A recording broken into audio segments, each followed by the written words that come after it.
Hugues Sweeney, concepteur et conseiller à programmation numérique, production interactive à l'ONF. L'idée de faire un vidéoclip interactif, il y a quelque chose, je pense, de culturel dans la mesure où il y a beaucoup de projets très originaux qui sortent d'ici. Aussi, c'est d'amener un sujet comme celui de la folie, par exemple, autrement.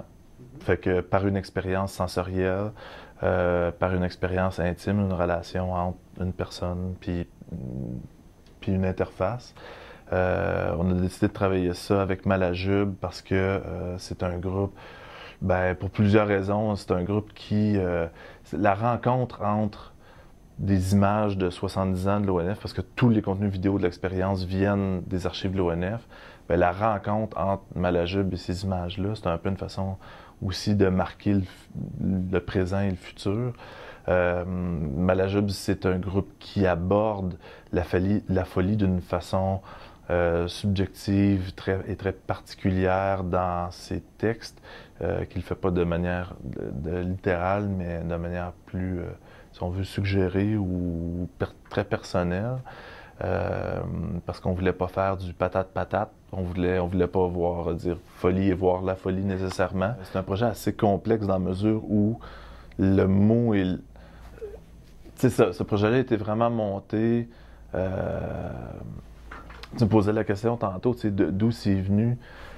Tu sais, je regardais un peu le clip interactif et je me disais comment est-ce que le mot peut venir intervenir dans les formes d'interactivité? Parce que le langage parlé, écrit, est quand même un des plus grands véhicules de sens, particulièrement je veux dire, pour chaque personne là, dans sa vie, là, puis dans nos relations et tout. Donc, moi, ce qui m'intriguait dans ce projet-là, c'est comment est-ce que le mot devient une espèce d'échange entre une interface et une personne, mais de manière assez intime. C'est pour ça qu'on a abordé la thématique de la folie. C'est pour ça qu'on y va avec un band comme Malajube, avec une pièce qui est très envoûtante, très cinématographique aussi dans son approche. Donc, de voir comment est-ce qu'on crée cette relation-là qui dépasse l'action, qui n'est pas une relation d'action-réaction, mais qui est plus une espèce de quelque chose de plus organique. C'est un projet parmi tant d'autres. Les autres projets qui s'en viennent, on a un projet sur la pollution par le bruit, qui est un documentaire interactif qui est beaucoup plus projet de sensibilisation sur toutes les problématiques reliées à la pollution par le bruit, puis à notre rapport au silence en même temps. On travaille en développement avec un photographe humaniste comme Gilbert Duclos. On travaille avec Vincent Morissette sur une marionnette interactive.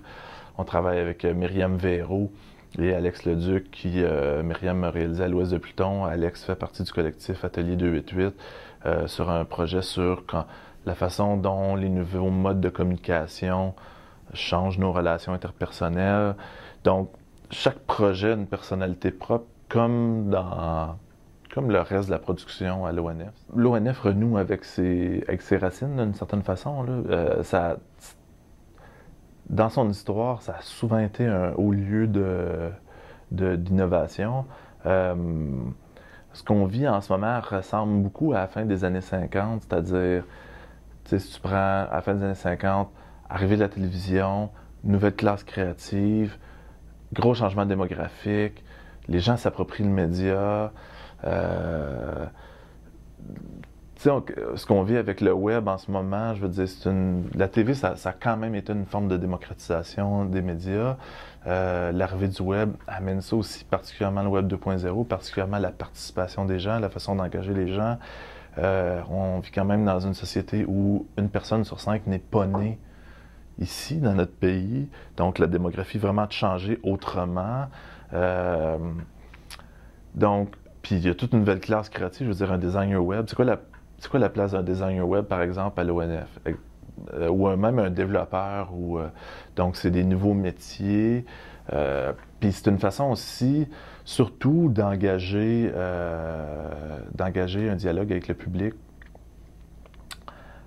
qui a souvent été le lot de l'ONF aussi, comme toute la période Challenge for Change, où tu regardes beaucoup d'œuvres ont été des conversations avec des communautés ou avec la population en général, ou tu sais, ça c'était comme une forme d'interactivité déjà. Puis là, c'est une façon de le faire encore plus directement. Je supervise une grande partie des productions interactives qu'on va faire. Les productions interactives à l'ONF, c'est pas une boîte dans une boîte, ça fait vraiment partie de l'ensemble. Tous les projets sont lus, analysés, critiqués comme un 90 minutes, comme un cours d'animation, parce que l'ONF est vraiment une entité vue comme un tout. Puis c'est important que tout ça soit cohérent. Par exemple, on travaille sur 4 grandes thématiques. On travaille sur la crise économique avec le projet PIB, entre autres. La santé mentale, les ressources naturelles et tous les phénomènes de migration. Puis ça, c'est des thématiques qui couvrent autant le linéaire que le non-linéaire. Puis c'est pas chaque projet doit rentrer dans cette case-là, mais c'est d'arriver au bout de, mettons, dans 50 ans ou 100 ans, puis de revenir sur la production de ces années-ci, puis d'avoir un snapshot de la société à ce point-ci, de son évolution, comme si tu regardes un film de l'ONF de 67 ou 74, où ça va donner une bonne idée de, tu sais, ça basculait où, comment. Donc, moi, je m'assure de la cohérence, de la production puis de la cohérence du portfolio interactif.